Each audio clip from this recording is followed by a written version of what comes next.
Absolutely. All right. Awesome. First things first, I want to talk to you about this album. You put together a country album that canvasses great tunes from the 40s to the 60s. Yeah. Some of these songs had a big importance to you, about particularly Patsy Cline. Is that correct? Yeah. Let's talk about Patsy Cline for a moment. What she meant to you with your childhood growing up. I know those were the pop songs of their time. Yeah, they were. But I mean, in the '80s and the late '70s, when I was in Blue Angel, I was in a rockabilly band, Mm-hmm. and I sang "I Fall to Pieces" at the Lone Star, and I was very excited to do that. And I loved Wanda Jackson because I learned how to, sing the songs. I studied her and Elvis and Patsy and Hank Williams and Jerry Lee and Little Richard and Big Maybelle, and I just go on. But Right. those also were the times when country and R&B were very close, and I just felt like, you know, for Patsy Cline songs, I spent a lot of time singing in my apartment in the '80s by myself because I'd become famous, and there was no book on how to do that. And I had like a little bit of a scare when I went out walking. There was a car that jumped in front of me, and people jumped out with autograph things, but it could have been, something else. So Sure. I just said, I'm not going out. Now nobody could care. It's fine.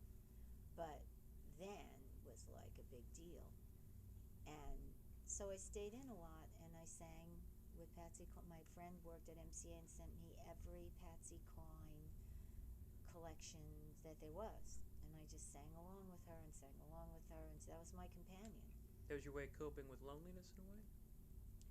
Well, Or being trapped indoors at least. yeah. I gotcha. I gotcha. For this album, you assembled quite a bit of talent. I want Wow. to. Yeah, no, that's what I said. Wow.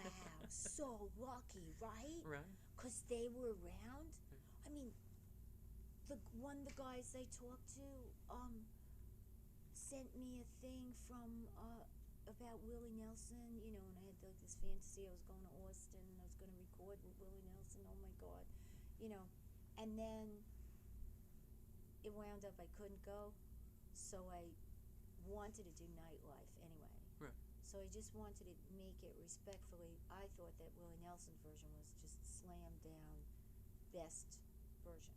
Right. So I sang that, at first really badly, bad jazz, because you hear the jazz, you're like, oh, all of a sudden you're a jazzer and it sucked. Right. So then, you know, I realized, my friend Bill Whitman said, sing it like a pop song, come on.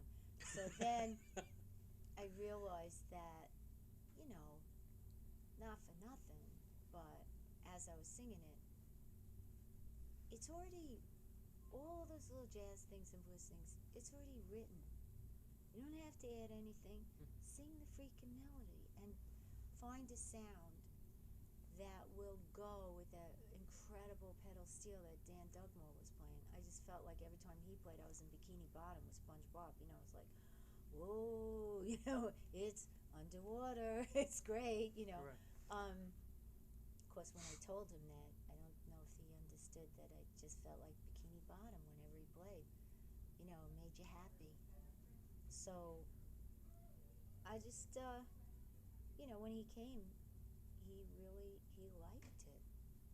And then when he started singing, it was like magical. Like I didn't want to start singing while he was singing. I just Right. let him sing Mm-hmm.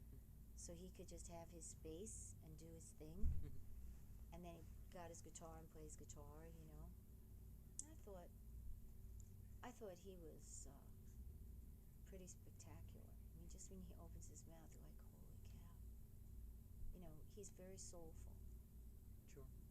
You had mentioned about the way you sang the songs, bringing more of a pop sensibility to it. Do you think you could have done it any other way? That song.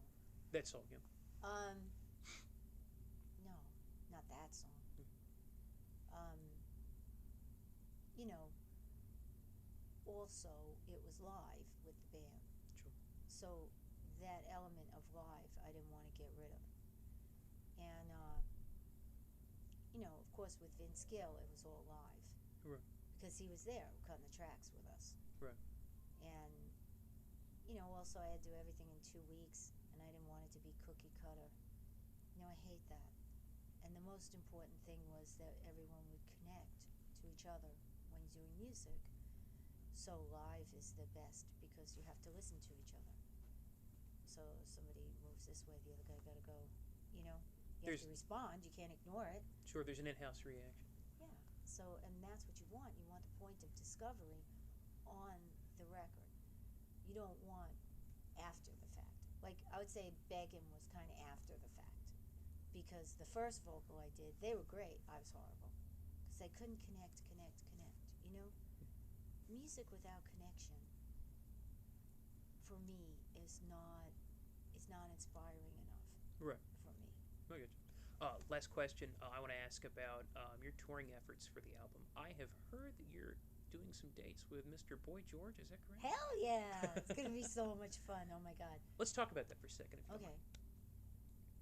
What do you want to talk about? Just the touring support. Well, we're gonna switch. One day I'll open, one day he'll open. But we're gonna sing together. I'm trying to get him to sing "You're the Reason." Come on, that'd be so funny. I'd laugh so hard. But I don't know. I don't know what he will want to do, or if he'll want to find some obscure song. I don't know. George is actually, he's funny, but he's highly creative, and he's got a wonderful voice. Get him to do "The World Is Stone." That's not I'm gonna teasing. fit. Yeah. I'm just being silly. Fair enough. I appreciate it. Thank you so much. Yeah, no. For him, I meant a country song that he would dig up somewhere and say, "What about this?" That's what I'm talking about. Like some Slim Whitman or something kind of. Oh, Slim Whitman. Oh, because he was popular in England. I used to see the commercials when I couldn't sleep at night. I'd be watching television in England to fall asleep, and they were Slim. Right. Slim. Was he English though? I don't know. I'm not entirely sure on that. I know him and Sam Fear. The pan flute player. That's what I remember from the commercials. And anyway, doesn't matter. It was.